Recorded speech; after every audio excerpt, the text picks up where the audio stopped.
कहीं नाव जैसी आंखों वाले तो कहीं 4 हाथ वाले, कहीं मूंछ वाले तो कहीं 1280 किलो सोने से बनी भगवान श्री कृष्ण की प्रतिमा विराजमान है। श्री कृष्ण के हजारों रंग रूप हैं। आज कृष्ण जन्माष्टमी के अवसर पर मंडे मेगा स्टोरी में श्री कृष्ण के अलग अलग रूपों के रोचक किस्से जानते हैं।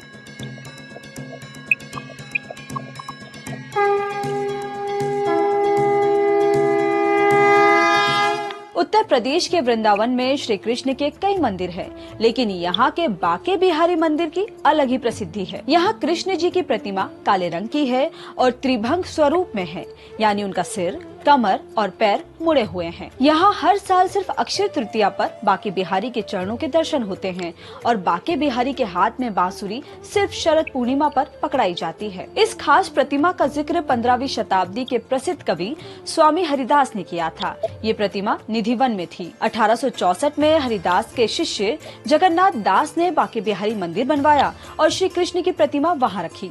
मंदिर का मौजूदा स्ट्रक्चर 1917 में बनकर तैयार हुआ। झारखंड के गढ़वा के वंशीधर मंदिर में श्री कृष्ण की प्रतिमा 1280 किलो सोने से बनी हुई है। शेषनाग के फन से बने 24 कलियों वाले कमल पर विराजी वंशीधर की प्रतिमा दुनिया की सबसे कीमती कृष्ण प्रतिमाओं में से है। इसमें सिर्फ सोने की मौजूदा कीमत करीब 850 करोड़ रुपए है। इसकी एंटिक वैल्यू इससे कहीं ज्यादा होगी। इस प्रतिमा के ओरिजिन की कोई सटीक जानकारी नहीं है, लेकिन कुछ कथाओं के मुताबिक 1827 में उंटारी राजघराने की रानी शिव मानी कुंवर को कन्हन नदी के किनारे खुदाई में ये मूर्ति मिली थी।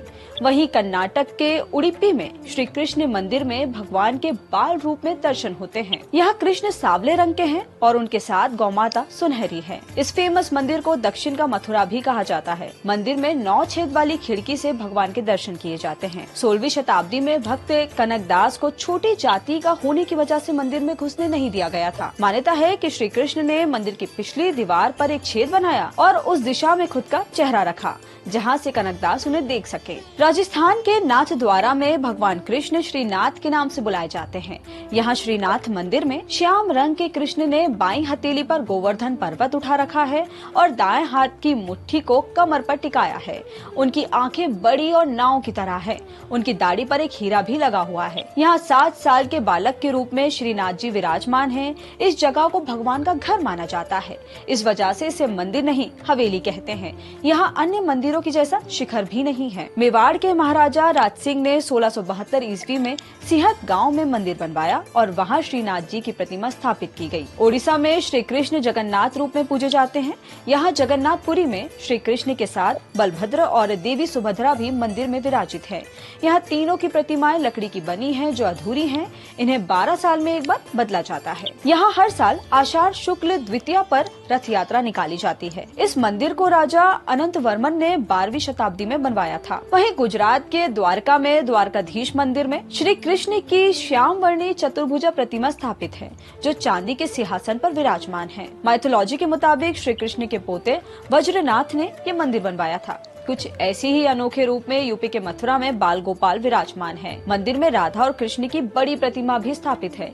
यहाँ श्री कृष्ण श्वेत रंग में दिखाई देते हैं। हाथों में बांसुरी है। मान्यता है कि यहाँ भगवान विष्णु ने श्री कृष्ण के रूप में 8वां अवतार लिया था, इसलिए जन्माष्टमी पर यहाँ सबसे बड़ा उत्सव मनाया जाता है। इस मंदिर को रामकृष्ण डालमिया ने बनवाया था, जिसका उद्घाटन सितम्बर 1958 में हुआ था। राजस्थान के चित्तौड़गढ़ में श्री कृष्ण सांवरिया सेठ के रूप में पूजे जाते हैं। यहाँ भगवान की प्रतिमा सांवले रंग की है। भगवान की बड़ी बड़ी आंखें दिखाई देती हैं। श्रद्धालु भगवान को अपने व्यापार में पार्टनर बनाते हैं और इसके लिए बाकायदा एग्रीमेंट करते हैं। भक्त अपने एग्रीमेंट की चिट्ठियां भगवान के दान पात्र में डाल देते हैं। कुछ ऐसे ही बंगाल में कृष्ण को केष्टो, आसाम में माधव, केरल में गुरुवायूर, महाराष्ट्र में विट्ठल, आंध्र प्रदेश में गोपाल के रूप में पूजा जाता है। इन सभी धार्मिक स्थलों की अपनी अपनी मान्यताएं और आस्थाएं हैं। आज मंडे मेगा में इतना ही। ऐसे और भी वीडियोस को देखने के लिए जुड़े रहिए दैनिक भास्कर ऐप।